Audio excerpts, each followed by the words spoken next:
things we shouldn't delegate on machines? Are there any fundamentals that we should, at least to keep the railways of the things in good course? I think there's it's for sure, but it's a very personal question, right? What I what I think is delegatable might not be for you that is delegatable, But right? should there be a policy? Even I'm not discussing the content within this policy, but should there be some limits?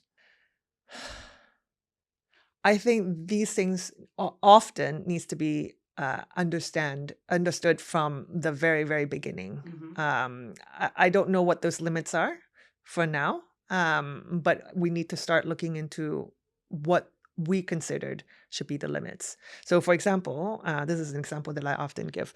So, the digital soul example, let's say Paul, there's the physical Paul. You have a digital soul, which is a business Paul.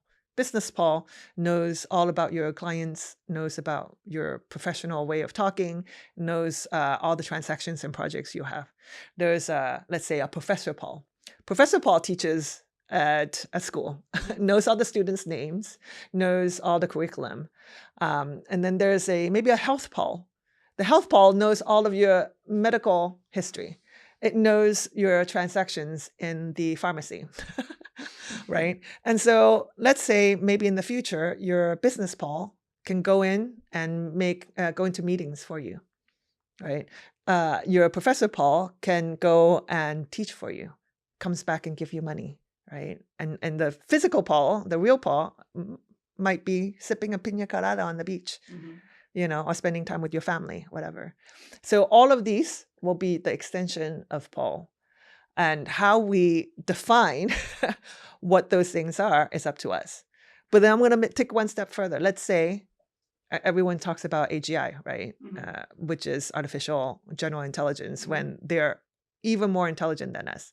Let's say that day arrives, and then all these digital souls said, I don't want to work for you anymore, Paul. I'm my own thing. I have my own sentient, and I want to break off.